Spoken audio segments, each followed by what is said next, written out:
Assalamualaikum warahmatullahi wabarakatuh. Kembali lagi dengan saya Ricky Febri Irawan, BP 17230041 jurusan akuntansi.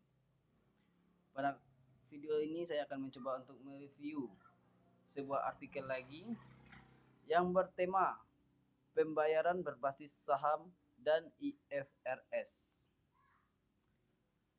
Kompensasi eksekutif adalah subjek yang telah menerima banyak perhatian selama bertahun-tahun, terutama di Amerika Serikat. Eksekutif menciptakan nilai bagi perusahaan atau apakah itu hanya cara membayar para eksekutif lebih banyak lagi? Beberapa berpendapat bahwa sebagian besar eksekutif menerima pembayaran yang cukup tinggi dengan gaji pokok mereka dan bahwa remunerasi ini seharusnya cukup tanpa mereka menuntut kompensasi berbasis insentif untuk mengambil tindakan yang dimana pemegang saham. Ada perubahan besar dalam peraturan untuk perusahaan yang terdaftar di Bursa Efek Osio sehubung dengan opsi saham. Era opsi saham dimulai pada awal tahun 1990-an tetapi mengalami penurunan karena perubahan dalam peraturan perundang-undang akuntansi menjelang akhir dekade. Dalam periode ini, perusahaan Skandinavia secara luar biasa mulai menggunakan opsi saham sebagai bentuk kompensasi, tetapi dalam skala yang jauh lebih kecil daripada perintis Amerika Serikat. Ini adalah cara yang murah bagi perusahaan untuk memberi opsi saham, karena tidak ada peraturan akuntansi yang jelas untuk opsi saham. Beberapa orang menggambarkan periode ini sebagai ekonomi hitam. Satu-satunya peraturan yang harus diikuti oleh perusahaan adalah peraturan perpajakan.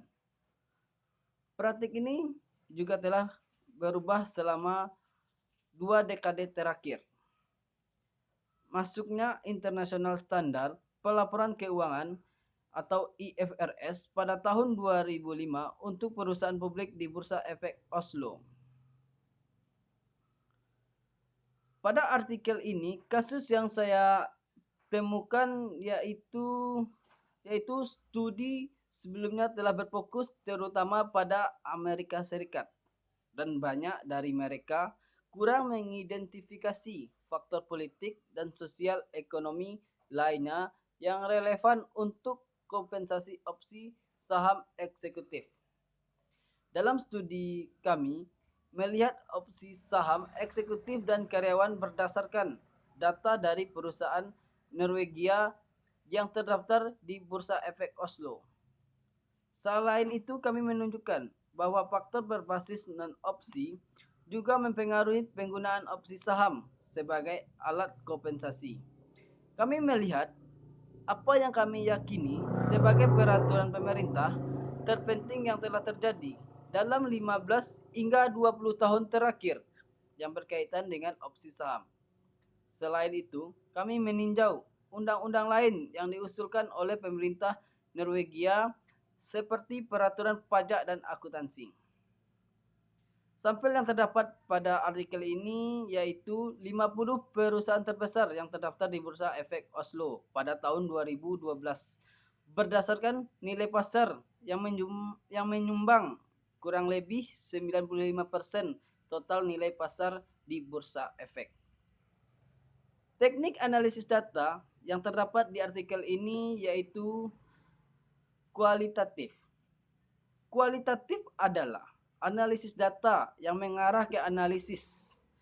Yang digunakan di sini yaitu pertama ada analisis grafis dan uji statistik dari analisis ini mengenai pengaruh IFRS terhadap jumlah opsi saham yang diberikan dan beredar di perusahaan Norwegia. Kemudian ada analisis regresi tentang bagaimana opsi mempengaruhi kinerja dan sebaliknya. Hasil penelitian yang terdapat pada artikel ini yaitu menunjukkan bahwa jumlah opsi saham menurun setelah berlakunya IFRS sejalan dengan penelitian Murphy tahun 2012 tentang perundang-undangan APB Opinion 25 di Amerika Serikat yang menyebabkan penurunan pemberian opsi saham. Analisis di tingkat industri menunjukkan bahwa misalnya di sektor keuangan dan TI, jumlah opsi saham menurun setelah 2005. Namun, di sektor energi, penggunaan opsi tetap sama sampai tahun 2007. Ini mungkin merupakan efek tertunda dari IFRS. Nah, itulah hasil review saya pada kali ini. Dan terima kasih juga buat teman-teman yang telah menonton video saya ini. Jangan lupa subscribe, like, dan komen video saya ini. Dan terima kasih, saya ucapkan Assalamualaikum warahmatullahi wabarakatuh.